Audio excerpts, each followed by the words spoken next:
Magandang tanghali po sa inyong lahat. Welcome po sa second season natin ng Money Talks, Usapang Investment. Ako po si OJ Bueno, Customer Service Associate ng AFP-MBay, ang inyong host para sa 6 episodes natin this season. Ang mga topics po na i-discuss natin per episode ay galing po sa result ng survey from our previous season. Very exciting and napaka-practical po ng mga upcoming financial management lessons natin. Pero bago po tayo magsimula, thank you po for being with us today. Pwede nyo pa pong invite yung mga friends nyo, family, tropa. I-tag nyo po sila dito sa comments. At kung may mga tanong po kayo sa mga topics na i-discuss natin mamaya, i-pakichat lang po dito sa Zoom or comment sa ating FB Live. At sasagutin po natin yan towards the end of our episode. Twice a month po, every second and fourth Friday, ulitin ko po, twice a month, 2 beses po sa isang buwan, every second and fourth Friday, 1 p.m. to 2 p.m. ay live po tayo dito sa ating official Facebook page. Tulad sa nakaraang season, subaybayan pong mabuti ang episode. At sa dulo po ng program ay magbibigay po kami ng tanong. Kung kayo po ay isa sa 5 na makakasagot ng tama, ay mananalo po kayo ng 500 peso worth of cellphone load. At syempre, maliban sa papremyo, makakasama natin uli ang isa sa mga leading financial literacy advocates ng ating bansa at bihasa pagdating sa usaping money talks. Usapang investment, walang iba kundi si Sir Omeng Tawid. Ayan, grabe nakaka-flatter naman OJ yung inyong introduction. No? So magandang hapon sa iyo OJ, magandang hapon sa ating mga kasama ngayon dito sa ating Money Talks Season 2. Imagine mo, we're now on ours. And of course, good afternoon din sa ating mga kasama na nanonood dito sa ating Facebook Live. So kung meron kayong mga kaibigan, mga kamag-anak, yun nga, mga katropa nyo na gusto nyong makasama habang natututo about usaping pera. Ayan, very practical na matter sa ating buhay. So pakitag sila, pakishare yung ating live stream. And of course, mamaya, if meron kayong mga questions, sasagutin natin yan dito sa ating Money Talk Season 2, Episode 1. So sabi nga ni OJ, no, every 2 weeks, no, second and fourth. Tama ba, OJ?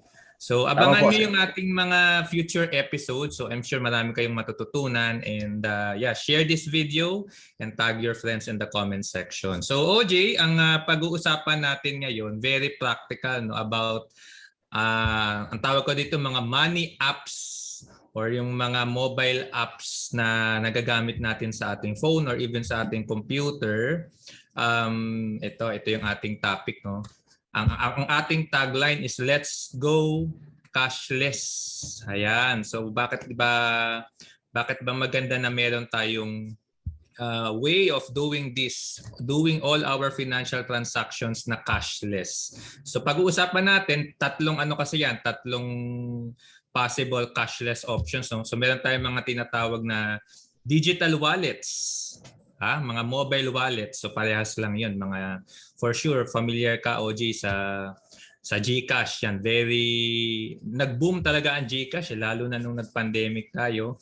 And then meron tayong mga contactless cards na tinatawag. So ito yung mga ATM cards, mga debit cards, credit cards na pwede nating gamitin para sa purchase, magbayad tayo ng ating transactions and sending money, mga ganon. And then meron din tayong tinatawag na mga RFID. So ito yung technology that pwede natin gamitin kapag halimbawa driver ka tapos gusto mong dumaan sa mga expressway. So instead na pipila ka sa cash option na napakahaba nun, baka mga 20 to 30 minutes ang aantayin mo sa haba ng pila. Doon ka na doon sa RFID option. So, yan yung ating pag-uusapan ngayon. Let's go cashless. So, ikaw, OJ, ano ba yung meron kang experience dyan? Sir, yung very common, yung digital. digital wallet. Like GCash. Meron Yeah. tayo niyan, sir. Yeah, Contactless, wala pa ako niyan, sir. Pero meron kang debit card, 'di ba? Meron kang Yes, sir, ATM meron. card. Ayan. So, kung mapapansin mo, meron niyang option na gamitin pang bayad din sa mga grocery. So, hindi mo na kailangan magdala ng cash. So, yan yung main benefit niyan. And then RFID, yan para sa mga drivers, pati yung beep card. Familiar ka ba sa beep card? Kung nagko-commute ka, di ko alam Beep kung card, nagko-commute. sir. Yun po ba yung sa LRT? Yeah, LRT, Opo. MRT. Yan. Opo. Familiar tayo dyan, sir. Ayan. So, yan ang pag-uusapan natin, OJ. For sure, yung iba nating mga nanonood dito, no, siguro meron pa silang mga other mobile or money apps that they use. So kung meron kayong ginagamit na iba, no, i-comment nyo din yan sa ilagay nyo din yan sa ating comment section para pwede nating ma-share and mapag-usapan din dito. At makakakuha din ng idea yung iba. Okay, so sa pag-usapan natin, OG, no, good to know na meron ka ngayong experience sa ibang apps na yon. So palalawakin lang natin ngayon yung ating kaalaman about these money apps. Ang nakakatawa dito, ayan, so yung Bangko Sentral mismo, Bangko Sentral ng Pilipinas na mismo yung nagtutulak, no, nag-encourage for us to be users of these money apps, mga digital online banking apps. Nakalagay dito, BSP aims to reach its goal of bringing 70% of Filipinos into the formal banking system and yung 50% of transactions done online. So ibig sabihin, as much as possible, tinutulak ng BSP na iwasan na natin yung paggamit ng cash mismo. Siguro may experience kayo niyan kung nagko-commute yung mga ibang kasamahan natin dito, pagpapasok sa trabaho, di ba?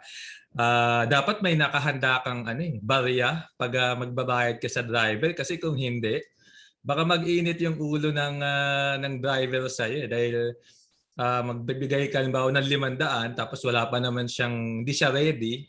So paano ka nga naman makakapagbayad ng mabilis, di ba? So maganda yung benefit nitong cashless transactions dahil una, yun nga, iniiwasan natin yung mga ganong scenario na umaga pa lang ang hirap ng magbayad, walang panukli. Pangalawa, of course, yung pandemic, iniwasan din actually yung pagbayad ng cash kasi nga maaaring kumalat yung virus dahil sa kakahawak natin ng mga bills. So, yun lang yung mga high level, no, mga benefits when it comes to doing our transactions online. Okay? Actually, sa Pilipinas, medyo late na tayo kasi sa China, may narinig akong kwento, maski mga beggar, mga namamalimos, no, meron silang meron silang QR code. Imaginein mo yun, OJ. Grabe, sir. Sobrang advanced po. Mga namamalimos na yun, may QR code yun, di ba? So, at least cashless na rin sila kahit sa mga, ayun nga, yung mga namamalimos lang sa kalye. Sa Europe, sa America, mas advanced sila, of course. Naalala ko during that time na I was able to be given a chance pumunta sa Europe, ang mode of transactions talaga nila is cashless. So dahil ako naman, turista ako doon, of course, cash ang meron ako kasi wala naman ako nung bank account nila eh. Pero ang mode of transaction nila is really through card. Wala silang masyadong cash. And the same thing I guess dito sa US. So in short, yung trend ngayon ng mundo is really mabawasan yung paggamit ng cash kasi mas mabilis, mas convenient. So pag-uusapan natin yan mamaya. Ano ba yung mga benefits na to? Okay, so moving on. Ayan, so first category, category under mga money apps is yung tinatawag nating e-wallet or electronic wallet or digital wallets. Yan, so meron tayong GCash, yung nasabi nga ni OJ. Meron din yung GCash kasi under Globe yan, di ba? Pero even though you are a smart user or Globe user, pwede ka pa rin makapag-open ng GCash. Okay? And then yung PayMaya naman, under naman yan kay PLDT. So meron silang competition. Kaya yung iba dyan na talagang very very intensive yung kanilang marketing. Parang mag-open ka lang ng account sa kanila, bibigyan ka na nila ng 50 pesos or 100 pesos credit. So sayang din 'yon, 'di ba? And then meron tayong coins.ph. Meron diyang mga transactions sa coins.ph na wala doon sa GCash, wala doon sa Paymaya. So in short, itong mga tatlong e-wallets na ito, pwede tayong mag-cash in. So iloloadan natin sila. So ito yung idea ng e-wallet. Imagine niyo meron lang kayong physical wallet, pero ito electronic nga lang. So pwede ka ring maglagay ng pera sa kanya through cash in. Pwede kang magbayad ng bills. Nakalagay dyan, pay bill. So kung meron kayong bill sa kuryente, bill sa internet, diba? Hindi mo na kailangan pumunta sa bayad center or sa mga bangko para magbayad ng bills. So ito actually yung main convenience of using digital wallet. And then meron diyang send money. So kung meron kang kamag-anak na nasa probinsya at parehas kayong may GCash, parehas kayong may Paymaya, parehas kayong may coins.ph, so pwede nyo gawin yan, no? Automatically, mabilis. And pwede rin kayong mag-save. So para kayong may bank account na din. Pwede nyo itabi yung pera doon and tutubo siya ng interest. And ang kagandahan sa mga e-wallets na to, mas malaki yung interest nito compared sa mga kilala nating bangko. Okay, and then meron din diyang pay QR. So, halimbawa, pupunta ka sa grocery, meron yang mga QR codes . So, instead na magta-type ka ng kung ano-ano doon sa GCash app mo, for example, i-scan mo lang yung QR code nila. And automatic na yon. Ilalagay mo lang yung amount, tapos pay. So, ganun lang kabilis. And then, yung iba dyan, nag-offer pa ng credit, OG, no? So, parang pauutangin ka nila ng pera for some interest. So like halimbawa nung nag-start ako sa GCash, meron yung G-credit na I think 3,000 pesos. So I think basta verified user ka ni GCash, you can use the G-credit, ipambabayad mo siya halimbawa sa grocery, tapos gagawin mo siyang pang-negosyo, and then bayaran mo lang ulit si GCash before due date. Ay ang due date niyan 30 days.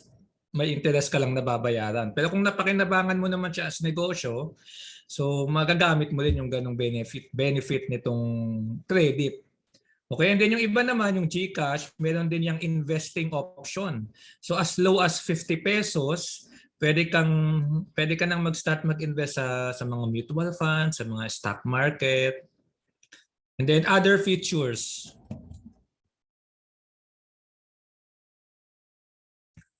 So talagang maraming features, in short, OJ, itong mga digital wallet na ito. And then yung iba pa, siguro ayan, so ito yung screenshot, no?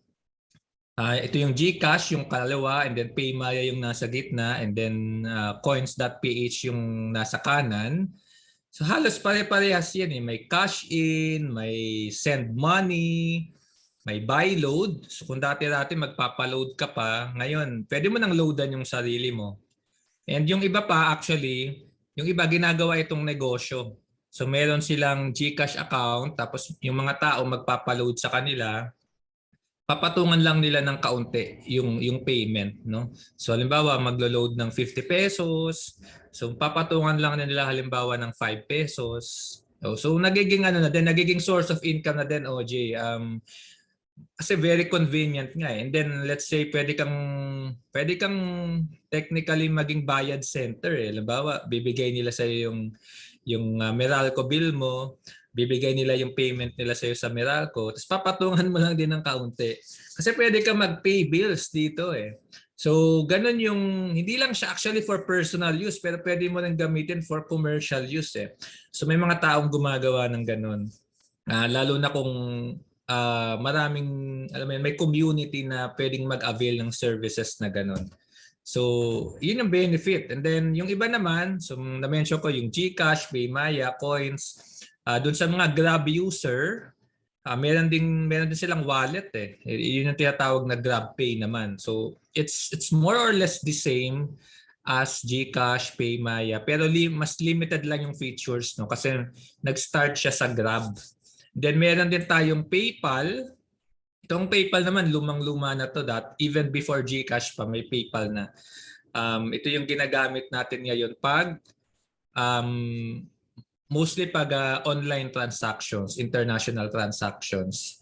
Pero ngayon, even GCash, even PayMaya, points, may mga may mga cards na yan na pwede mo pa rin gamitin sa iyong international transaction. So sobrang nagbago na yung panahon ngayon, no.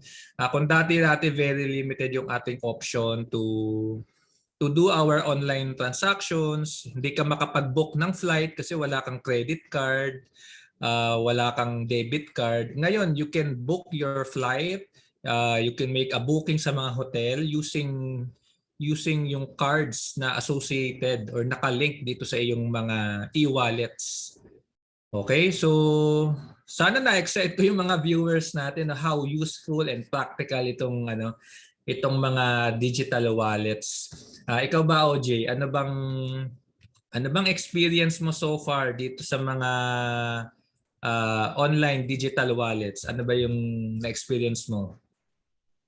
Kaya nga nung sinabi niyo, sir, sobrang convenient po talaga para sa akin. Kasi pag magbabayad ng bills, hindi na po ako pipila sa mga bayad center. Yeah. Wala na pong contactless na po. So, yun po talaga yung pinaka nagustuhan ko, kaya lagi kong ginagamit itong mga money apps. Yes. Actually, OJ, ang kagandahan, yung iba pang digital wallet na to, may mga promo pa yan eh. May mga voucher. So, halimbawa, magbayad ka for your first payment ng mga bills, magbibigay sila ng money back sa'yo. So, yung iba, 50 pesos, 100 pesos. Sila kasi, very aggressive sa pag-campaign. They want to establish yung kanilang user base.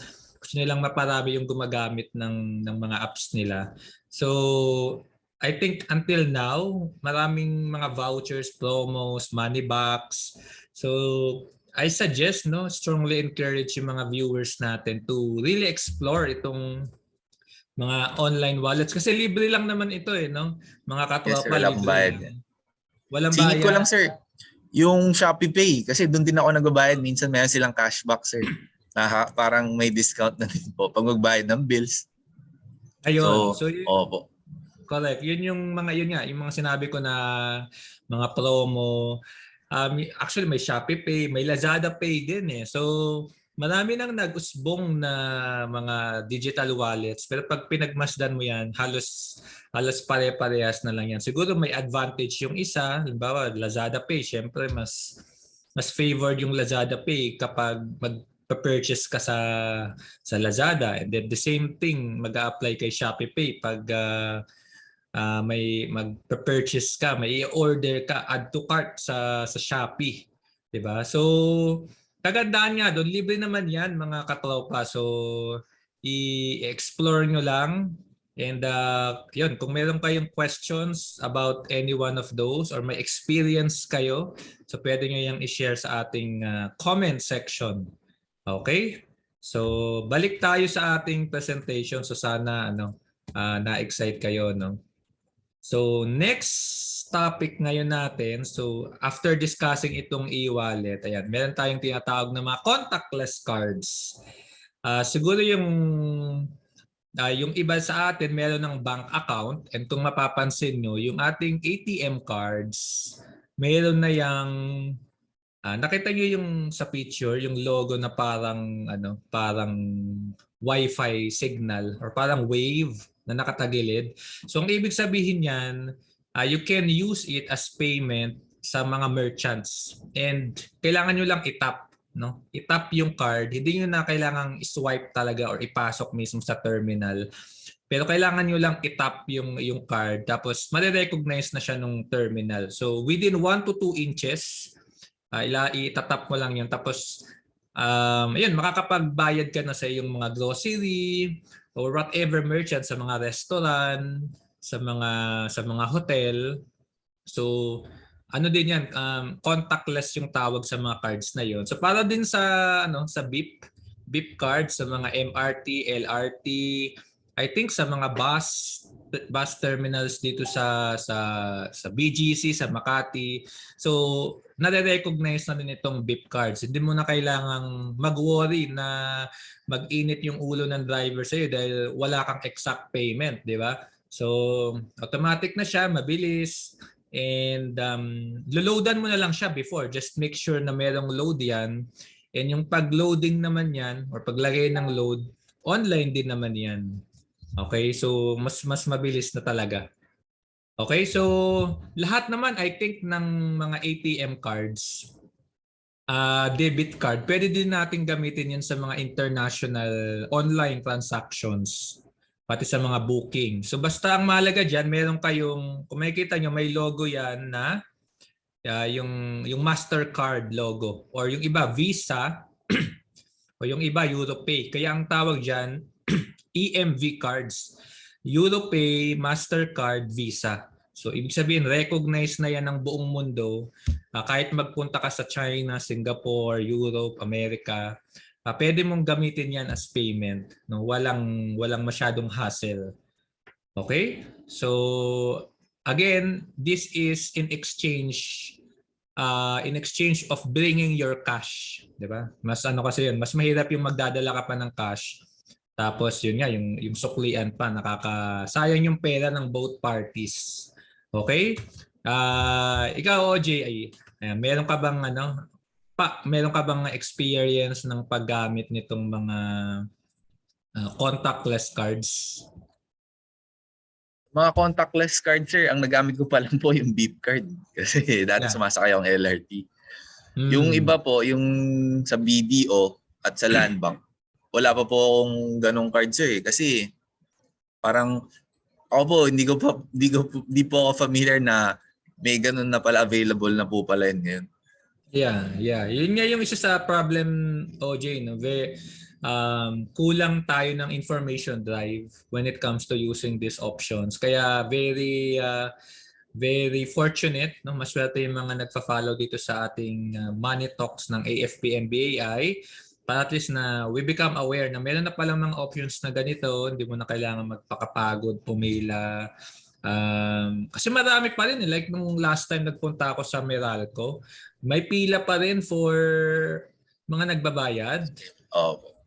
Meron pa rin. So sa isip-isip ko, pwede na nilang gawin yan online kung alam lang nila. Siguro hindi nila alam or siguro yung iba takot na mag-go online. So i-address naman natin yan mamaya, no? Ano ba yung mga safety features na pwede nating gawin para maiwasan yung or at least mabawasan yung takot, no? Mismong BSP nagpo-push sa atin to go cashless eh. So hindi naman siguro tayo itutulak ng BSP para malagay tayo sa alanganin. Okay? So balik tayo sa ating presentation. So yan, meron tayong contactless cards. Then another option is ito, ayan, mobile banking. So, bawat bangko, I guess ngayon, meron na ring mobile apps. Basta lang mag-avail ka nitong service na to kasi optional naman ito. So, yung iba, naintindihan natin, yung iba may takot na baka ma-hack or baka mabiktima sila ng mga fraud. So, hindi sila nag-a-avail nitong online banking. Pero pagdating naman sa security, so basta aware tayo sa mga safety features nitong mobile banking and very careful tayo sa paggamit nito, malaki din actually yung benefit ng mobile banking. Makikita mo lahat ng transactions mo. Ayan, so ito yung mga features ng mobile banking. No? So pwede ka rin mag-pay bills, gaya ng mga digital wallets natin. Pwede ka magbayad ng mga utility bills mo, ng mga insurance, ng mga yung iba tuition, di ba? Pwede mo rin bumili ka ng load sa iyong cellphone kung prepaid user ka. Pwede ka rin magpadala ng pera, send money to other bank accounts. Halimbawa, negosyante ka. Tapos yung mga supplier mo gusto mong bayaran, pwede mong gamitin itong send money feature ng mga online banking. Basta aware ka lang or alam mo lang yung bank account number nila. So yung iba QR code din yung gamit. Ayan, pay QR, and then ang kagandahan nito, meron tayong records ng ating transactions. Okay, so ito yung ito yung ating statement. So meron tayong monthly statements na pwede nating tingnan. Tapos, so automatically nare-record siya. And pwede nating balikan yung mga transactions natin. So kung gusto nating i-analyze, kung gusto nating i-audit, so madali na lang balikan. Okay? And then, ayan, meron ako sinama dito, digital banking naman. So this is another exciting feature no ngayon sa mga panahon natin ngayon kasi dati OJ ang hirap mag-open ng bank account pag pupunta ka kasi kailangan mo pag pumunta sa bangko mismo eh. Pupunta ka sa branch tapos mag-a-apply ka, dala-dala mo yung ID mo, dala-dala mo yung mga requirements mo. Pero ngayon pwede ka na rin mag-open online ng bank account ha, bank account. So hindi lang ito digital wallet. So itong ING, CIMB, meron pang iba no, hindi ko na lang nasama dito. You can open a bank account online. So hindi mo na kailangan pumunta mismo sa branch. Ang kailangan mo lang diyan, download mo lang yung app, hanapin nyo lang yan sa Play Store, sa Apple Store. Tapos hanapin nyo lang yan ING, CIMB, and then you can open a bank account doon sa mga wala pang bank account. And kaya siya tinawag na digital because you can open a bank account kahit hindi ka pumunta sa branch nila. And then you can even deposit a check, yung mga cheque, using your phone. So, halimbawa, meron kang, naalala ko nung kinasal ako noong 2020, yung isang ninong ko na ang regalo nila is monetary check. So, hindi ko na kailangan pumunta doon sa branch ng bank, no? Pumila, sayang lang yung oras ko. Inano ko lang, pinicturean ko lang yung cheque tapos within the day maki-credit na siya kasi meron na tayong tinatawag na electronic clearing. So hindi na natin kailangan mag-antay ng 3 days para ma-credit yung ating cheque sa ating account. So ito yung benefits ng mga digital banking. Okay? Ikaw ba OJ, meron ka bang experience about digital banking, mga digital banks na tinatawag ngayon? Wala pa po, sir. More on, meron, sir. So, yung Union Bank Online, gamit na gamit ko po. So, Ayan, Union Bank Online kasi sobrang user-friendly po. Yeah, very friendly. Tsaka meron silang mga features, OJ, na I think very friendly sila sa cryptocurrencies. Tama ba? Yung Union Bank. Di ba? So, even nung nag-open ka ng Union Bank mo, online lang din yun or you need to go sa branch nila? Pwede din, sir, online. Pwede din, tumatanggap din po sila ng applications online. Ayan. So, ayun mga katropa, no? So, pwede nyo i-explore yan, mga digital banks. So, kung wala pa kayong bank account, pwede nyo i-explore. Hindi nyo na kailangan pumunta nga sa mga branch nila. Just prepare normally, ang verification dyan, yung kukuha ka ng selfie video, kukuha ka ng selfie portrait, tapos pipicturean mo yung ID mo, sisend mo sa kanila with your selfie. So, ganun lang siya ka-convenient. So, kahit nasa bahay ka lang, nasa kwarto mo ikaw, diba? Pwede kang makasama sa banking system ng Pilipinas. Okay? Ang kailangan nyo lang talaga is internet. Okay? So sana may internet kayo dyan. Okay? And then, sige, move forward tayo sa ating next topic. Ayan, and then yung pangatlo, ito. Ito yung mga RFID, no? So kung applicable naman ito sa mga driver, meron tayong easy trip, mga auto sweep. So kung meron kayong sasakyan tapos gusto niyo siyang idaan sa mga expressway, NLEX, Cavitex, SLEX, mga NAIA Expressway, ang direction na ngayon is really to encourage the use of RFID kasi nga mas mabilis na siya, hindi na nila kailangan magsukli. Ganun din, parang digital wallet lang din. So it's like a prepaid account na loloadan mo muna and para dire-diretso na yung pagmaneho mo. No? Hindi mo na kailangan pumila sa mga cash and magbibigay ka pa ng cash. Okay? May experience ka ba dito, Jay, sa mga RFID?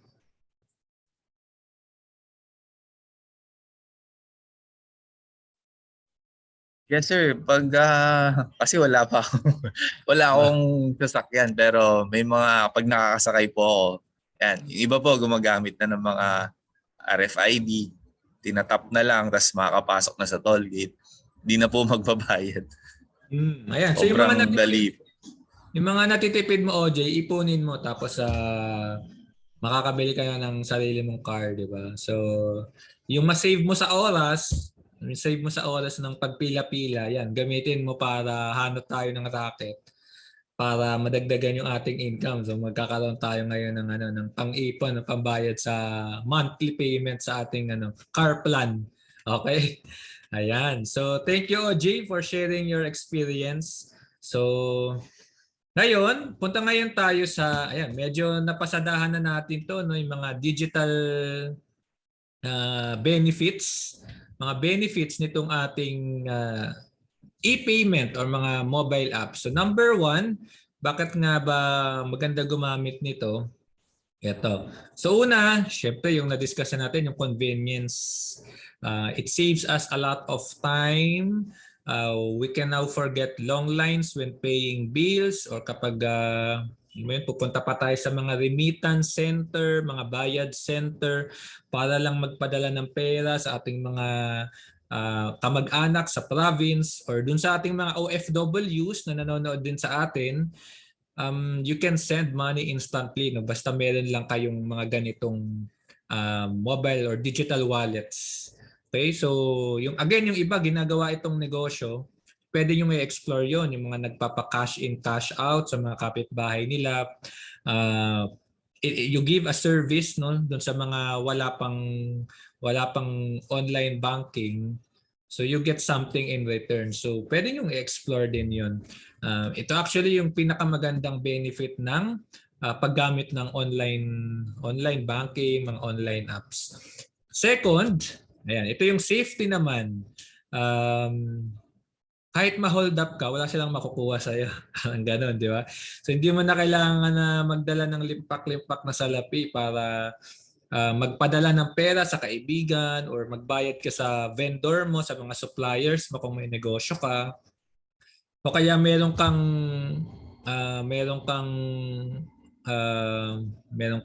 ino-offer na product sa mga online selling, you can receive payments online. So mabilis mo na ding ma-verify, mabilis niyo na ring ma-receive kung na-receive niyo na. So that's another benefit of using online apps, safety. Then yung pangatlo, ayan, so we now have access to more products and mas mura actually yun. So these products are offered at cheaper prices. So pag pumunta kayo sa GCash halimbawa, pwede kang mag-load ng sarili mo or sa mga kamag-anak mo. May makakatipid ka, may money back yun ng mga 4 to 5%.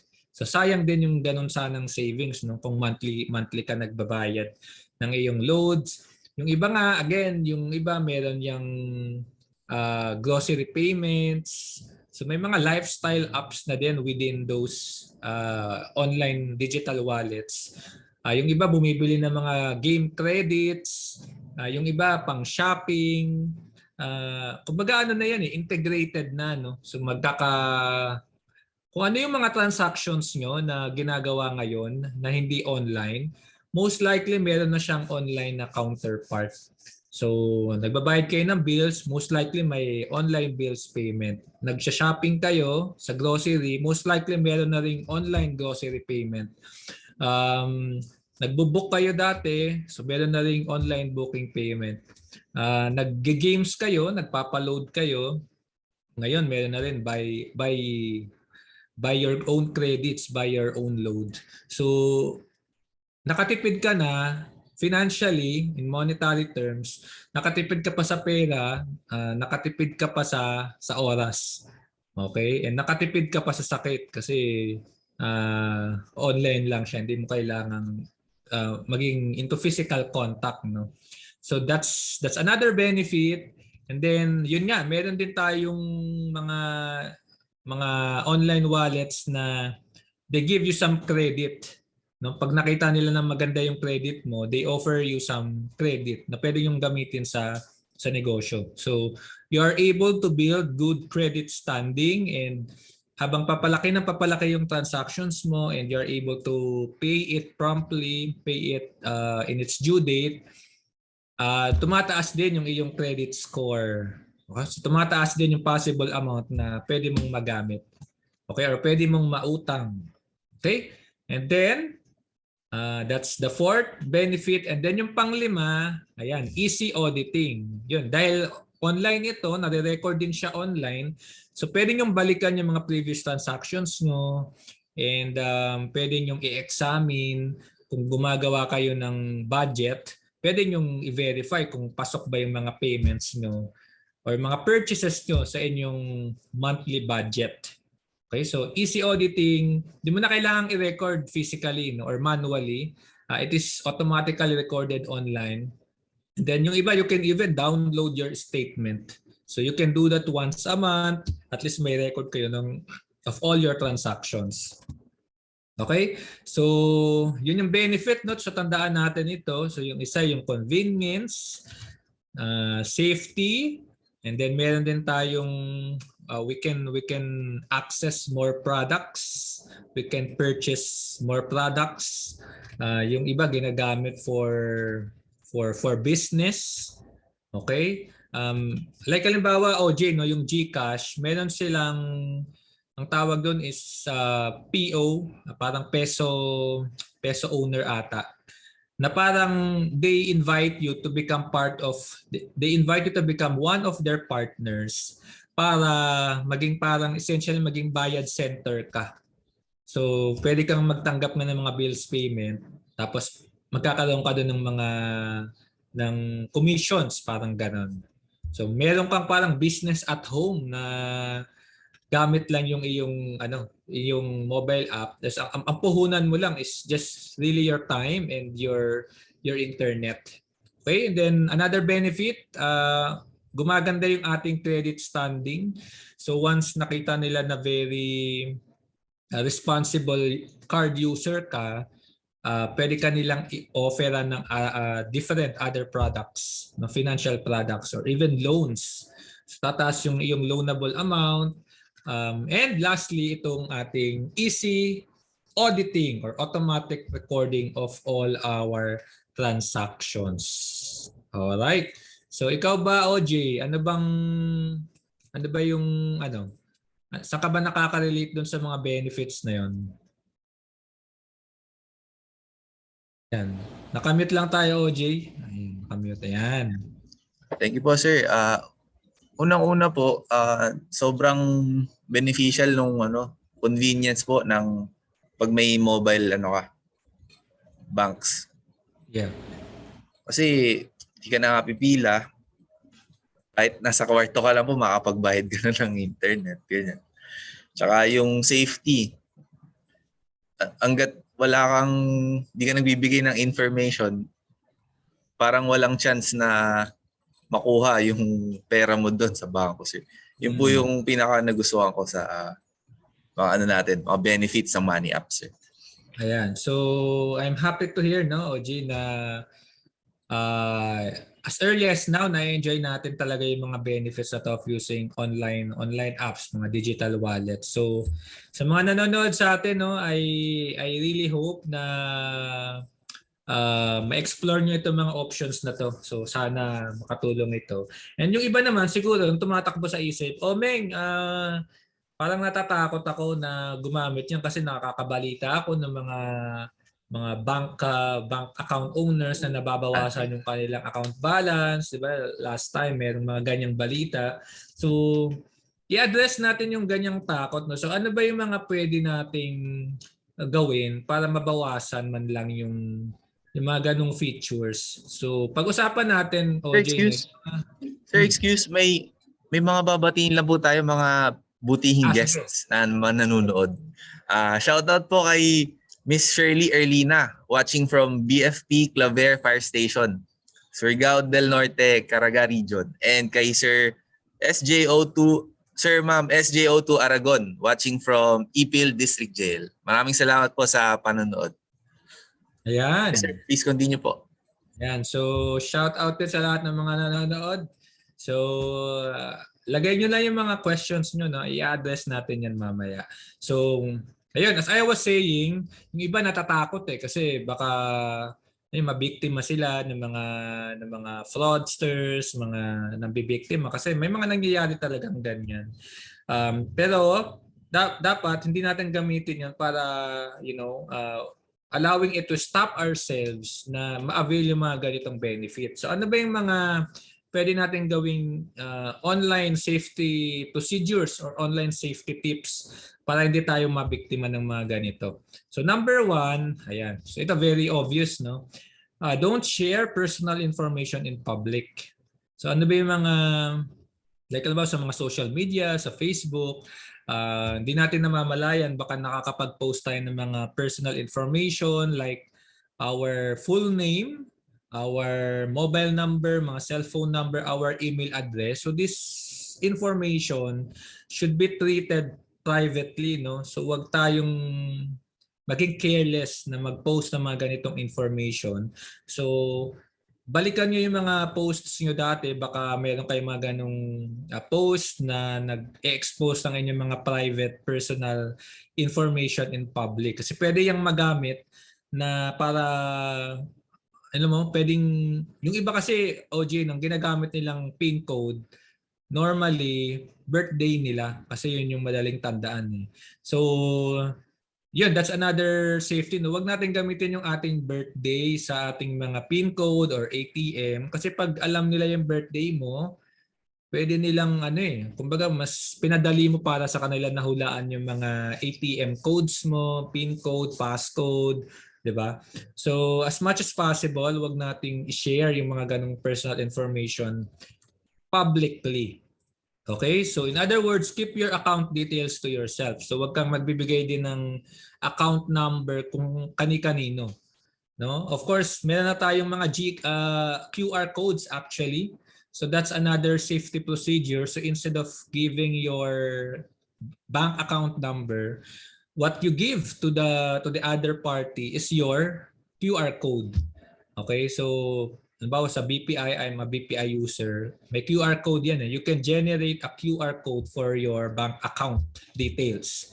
Sa BDO, meron din yan. I think other banks will follow kasi yun yung one of the best practices sa banking industry. Paggamit ng QR code para hindi na nagagamit yung bank account mo, hindi na na-expose. Ang kagandahan doon, minsan kasi namamali yung input ng ating account number. Diba? Magka-transfer ka sa kaibigan mo, tapos itatype mo yung account number niya. Minsan namamali, so napupunta siya hindi sa kaibigan mo, kung sino mang may-ari ng account number na yun na lumusot. Diba? So, yun. Don't share personal information in public. And then second, ayan. So, be aware of your surroundings. So, lalo na pag nasa labas kayo ng bahay, no? Gumagamit kayo ng phone, baka hindi nyo namamalayan may tao sa likuran mo na nakita na yung GCash mo, parang ang laki naman ng account balance, no? Tapos may kita yung mobile number mo. Di ba ang GCash mobile number lang naman pinanglalogin dyan, tsaka ATM. So very careful dapat tayo when it comes to doing our transactions online. Kung nasa mga coffee shops kayo, so make sure lang na safe and walang mga masamang elemento na tinatawag itong ating surroundings. Okay? So that's another tip. And then third tip, ayan. So ito yung mostly common Watch out for possible fraudsters. So ito yung mga hackers talaga. So paano ba sila nagkakaroon ng account or access sa ating account?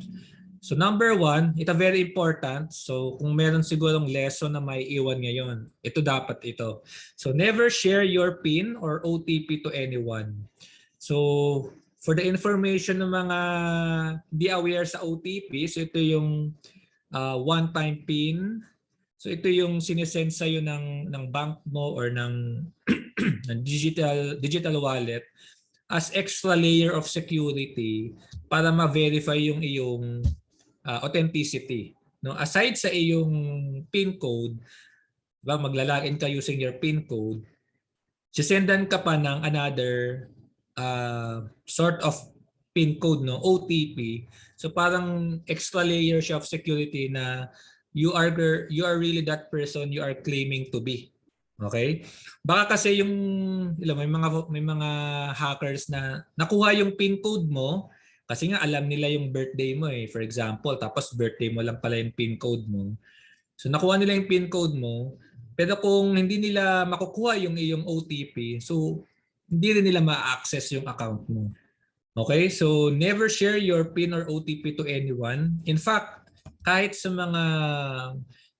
mga empleyado ng mga bangko, mga legit employees ng company, they never ask for your OTP because ikaw lang dapat ang nakakaalam nitong OTP na to. So pag nakuha na nila yung OTP mo, most likely doon na talaga magaganap itong mga fraudulent transactions. Okay? So tapos kung gumagamit kayo ng email or kung may nakaka-receive kayo ng mga texts na hindi nyo alam na kung kanino, ayan, so never click on suspicious email links or texts. Halimbawa, ito madalas to nakaka-receive ako ng mga email na mukha talaga siyang legit email coming from the bank. Pero ang dami niyang links. Tapos pag kinlik mo yung link, papupuntahin ka niya sa isang website na mukhang legit na bank account. Tapos enter mo yung username mo, enter mo yung password mo. Hindi mo alam, hindi pala siya yung genuine, no? Hindi siya yung totoong bank website. So nakuha na nila tuloy yung iyong user ID tsaka password. So never click on email links. Kung kailangan nyo talagang i-verify, i-type nyo mismo sa browser nyo yung bank website. Okay? So wag tayong maging tamad na mag-click lang ng kung anong links kasi baka suspicious links yan or yan yung mga nambibiktima. So very careful talaga tayo dapat when it comes to receiving mga online notifications, online emails because yan yung hindi mo alam tina-target ka na pala nitong mga hackers na ito. Okay? So sana meron kayong diyan benefit. Then yung pang-apat, ayan, so increase your app security. So kung kaya yung gumamit ng OTP, ayan, so yung OTP, yun yung tinatawag nating two-factor authentication or 2FA. So medyo techy na to, no? Yun nga, instead na password lang yung ginagamit mo, meron kang another second password, no? Yun yung tinatawag na OTP. So pati sa email mo, no, hindi lang ito OG sa mga digital wallets or sa mga mobile banking, pati sa email account mo sa yahoo.com or gmail.com or yung iba corporate emails, nagiging mas secure talaga yung account mo when you enable itong 2FA or yung mga OTP. Alright?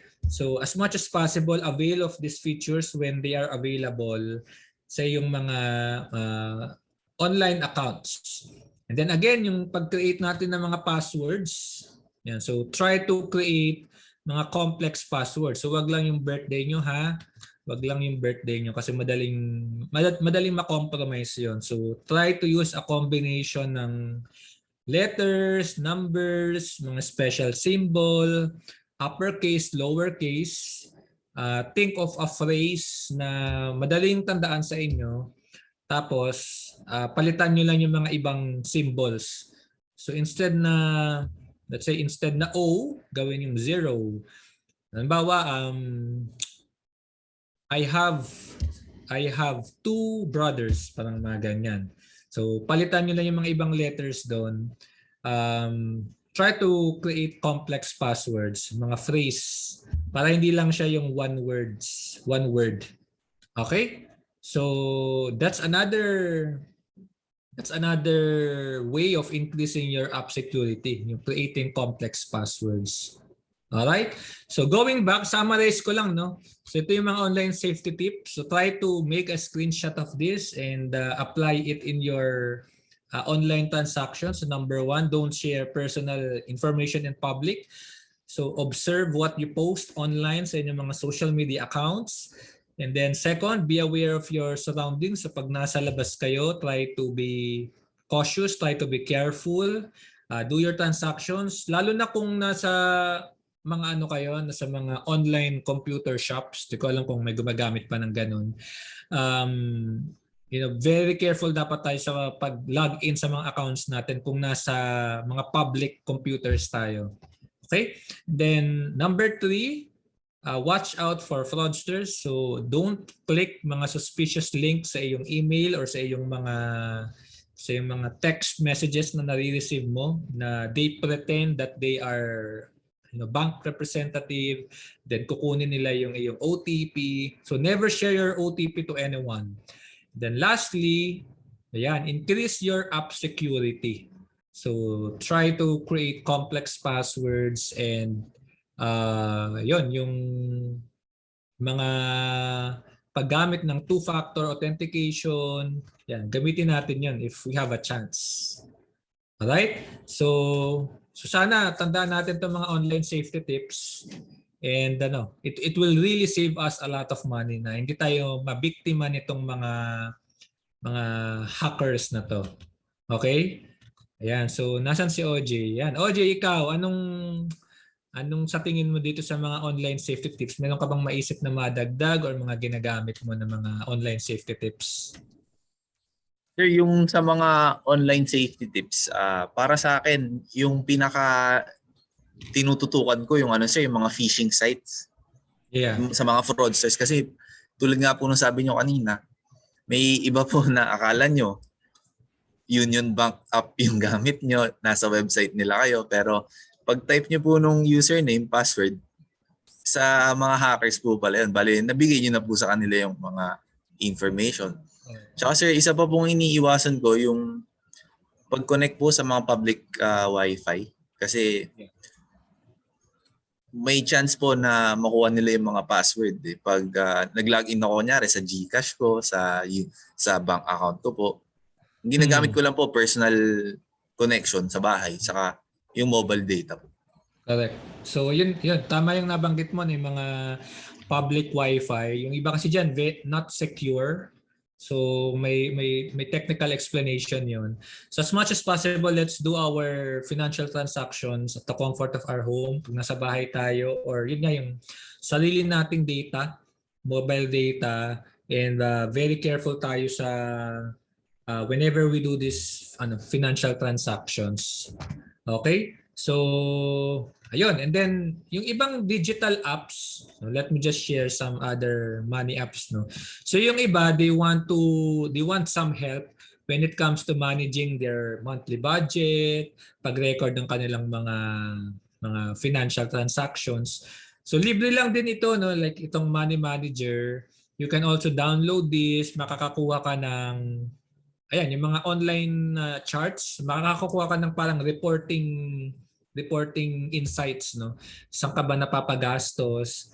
So, naman ito, libre lang to. You can also download it and you can use it. I think meron din mga premium features if available, if you'd like to go premium. So, this is Money Manager. And then, meron pang isa naman, yung Moneyfy. Ayan. So, itong Moneyfy, so almost similar siya. No? You can get an overview of your income. You can put your income streams. You can record your expenses, and then you can get some sort of a chart. At least you become aware saan ba malaki yung gastos mo, saan ka ba pwede magbawas ng gastos, 'di ba? So saan ka ba pwedeng kumita ng iba? So nakikita mo, laki na pala ng gastos ko. So at least you get an idea na kailangan mo pa palang asikasuhin, either magbawas ka ng expenses mo or magdagdag tayo ng income. Alright? So napakabilis ng 1 hour natin, OJ, no? So again, if BSP, no, if yung BSP na mismo yung nagtutulak sa atin to go online, so hindi naman siguro tayo lalagay ng BSP sa alanganin. So it's really pushing us to be cashless, to be a cashless society, dahil It really saves a lot of time from everyone, and we are able to divert our attention, our focus, all our resources on more important and more productive aspects of our lives. And siguro to end this, ito na lang yung sabi ni BSP Governor, no? Sabi niya dito, I see the day when you can now ride the tricycle and jeepney using your QR code and buy meat from the market through QR code. So in short, cashless transaction. So puro QR code na yung bayad natin. Magbayad tayo ng tricycle, sa jeep. I think sa ibang bus, 'di ba, yung ibang bus, they are able to do this now, QR code using your cellphone or beep card. Pero sana dumating tayo no, maabutan natin yung time na yon na very convenient na yung itong pagbabayad in almost all our transactions. Yun na sana yung default natin, and marami tayong makukuhang benefit when we reach that stage of being cashless society. Okay? So yun lang, OJ, no, yung ating episode ngayon. Napakabilis ng ating 1-hour session. So ayun, that ends my presentation. So kung may questions tayo dyan, we can proceed with our question and answer. Thank you po, Sir Omeng. Sobrang na-appreciate ko po yung mga money apps na diniscuss nyo, yung mga benefits, pros and cons. Yan. So for sure, ganun din po yung mga audiences natin. For now po, punta naman po tayo kay Miss Viel para sa mga questions.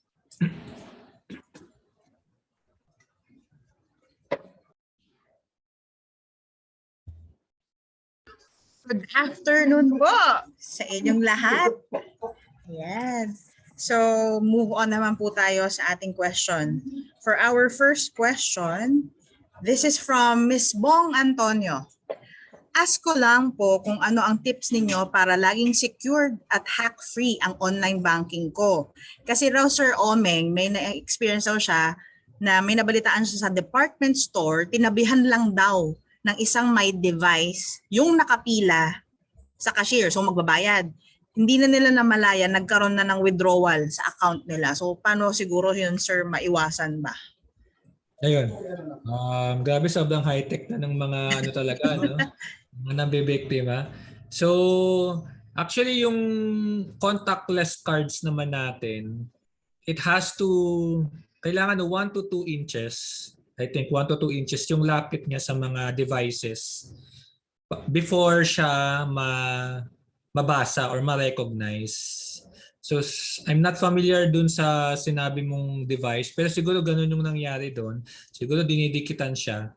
So whenever siguro ang masasuggest ko na lang, yun nga, yung be aware of your surroundings when we bring those cards. As much as possible, kung hindi natin di natin malalaman all the time, pero try to be careful dun sa mga nakapaligid talaga sa atin. Kung hindi natin kilala, tapos ilagay natin yung mga cards natin siguro muna sa bag natin, no? Baka kasi nasa bulsa lang. So baka napapalapit doon, nadidikitan kumbaga. So ilagay natin sa card, tapos let's put it away from anyone na hindi natin kakilala. Tapos by that time na nandun na talaga tayo sa cashier, for example, time we should ilabas natin yung ating mga cards or yung ating mobile app. So I think that's what will apply to that case, Bill. Or baka yung iba rin siguro hindi lang nila din namalayan, baka din may access din yung iba dahil sa online accounts nila. So be very careful talaga when it comes to phishing sites.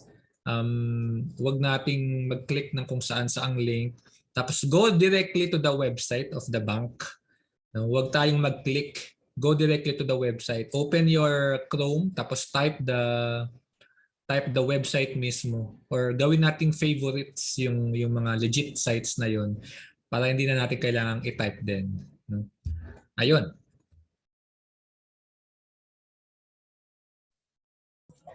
Sir, nagwo-work po ba yung, para may mga pinagbebenta kasi na isasama mo doon sa mga cards para ma-block nga yung mga ganyang panghahack? Are you familiar with that? Nagwo-work po ba yun?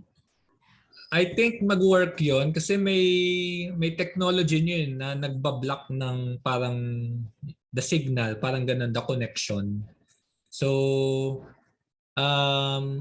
like halimbawa din, meron din ganyan sa, halimbawa yung mga susi sa kotse halimbawa, di ba? You are able to open your car from a distance. Tapos yung ibang, ito nabasa ko lang, binabalot nila ng parang aluminum foil or yung susi nila kasi nga yung iba may ganyang high-tech device na they can trigger or they can connect to your device. So kung ito yung card mo, yung susi mo, pag binalot mo siya tapos may dumarating na parang connection, nabablock siya. So I think may basis yung ganung binebenta na mga safety materials, mga ganun, safety covers, ganun. Okay, sir. Oo nga. Kasi ang dami po niyan sa market na eh. Na nakikita na pang protect. Anyway, sir, moving on, isa pa po nating question would be, paano natin malalaman naman, sir, kung yung apps na ida-download natin, for example, sa mobile banking, kung legit yung app? Baka mamaya kasi dun pa lang hindi mo alam, hindi na pala legit yung app. So, paano naman yun, sir? Well, personally, ang ginagawa ko is to check on the kung sino ba yung provider ng app na yun. Kasi makikita mo naman yun sa Play Store. Eh. So, halimbawa, ita-type mo halimbawa yung bangko mo, halimbawa, BDO, BPI, makikita mo kung sino yung nag-develop ng app na yun. So, hindi lang siya dapat, kung ano-anong pangalan, dapat kung bangko mismo yun, so pangalan ng bank yun. Okay? Second, check the reviews. May mga reviews naman yung apps before you download. So check mo yung reviews if just to get some feedback lang na kung legit din ba talaga ito. Sasabihin naman yun ng ibang tao if nabiktima sila. So they put some reviews. And then siguro yung pangatlo, the number of downloads, no? Kasi most likely yung mga legitimate apps, mas madami yung downloads niyan. Lalo na kung malaki yung user base niyan. Kung ang downloads lang niyan is hundreds, thousand, kaunti, single digit thousands. Ibig sabihin kakaunti lang yung gumagamit. So baka hindi ito yung legit app na ino-offer nung bank or nung digital wallet. So, yun yung mga ginagamit ko. So, parang nagpa-purchase ka lang din sa mga online shopping. Check the reviews, tapos check how many purchases has been done, 'di ba? And then yung feedback, yung number of stars. Tapos sino ba yung vendor nito? Legitimate vendor ba ito? So check the comments about the vendor kasi may mga ino-offer din yung ibang produkto eh.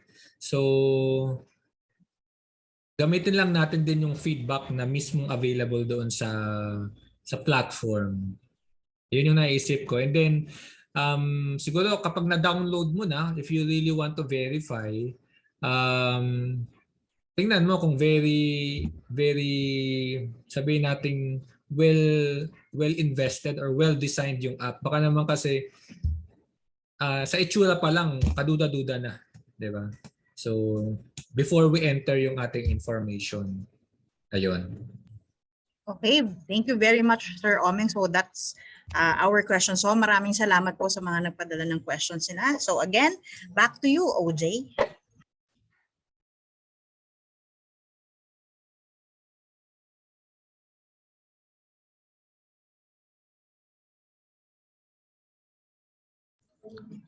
Okay, since tapos na po tayo sa Q&A, si Sir Oming naman magtatanong. Pero bago po yan, i-review lang natin yung ating game mechanics.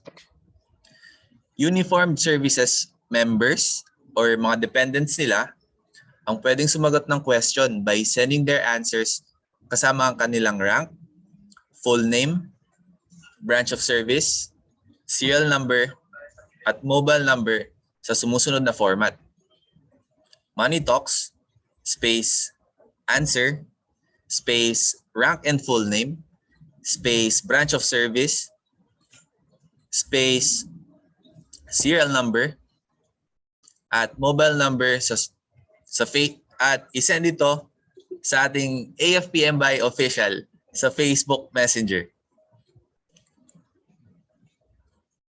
Ayan po, patignan po mabuti yung screen para sa example.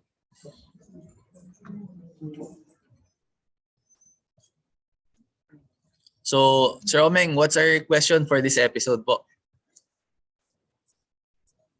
Ayan, so napakadali lang ng question natin, OJ, no, for our viewers for today. So paki-display yung ating question.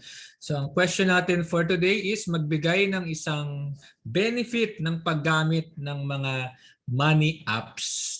Ayan, so ulitin ko lang, magbigay ng isa lang, no, benefit ng paggamit nitong mga money apps na na-discuss natin. Ayan. Okay, 5 po yung benefits na na-discuss ni Sir Omeng kanina. Isa lang po sa 5 yung kailangan nyo na ipadala sa AFPMBay official na Facebook page, Messenger, hanggang March 31. At baka kayo na po yung isa sa 5 na mananalo ng 500 peso worth of cellphone load. Okay, so thank you po for tuning with us this afternoon for Money Apps episode. Yan. So thank you din, OJ, no, sa pagsama sa atin for our first episode of our season 2 of our Money Talks, and thank you din sa mga kasama nating nanood sa ating Facebook Live. So this is just our first episode, so meron pa tayong second episode, 6 ito. So wag niyo kaming samahan niyo ulit kami next after 2 weeks, no, for our next episode. I-like natin yung ating Facebook page para ma-notify tayo sa ating next schedule, and make sure to also share this live stream sa ating mga kaibigan, mga katropa. So again, thank you for tuning with us, and if meron kayong questions na hindi nasagot or meron pa kayong naiwang questions, so pwede nyong i-email ako dito sa email, omeng@smartpinoyinvestor.com, and pwede nyo rin i-visit yung website ko at smartpinoyinvestor.com. Ayan.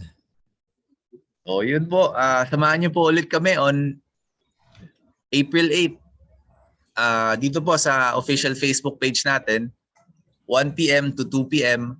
para sa isa na namang episode ng Money Talks. Money Talks, usapang Investment. Ayan. Thank you, guys.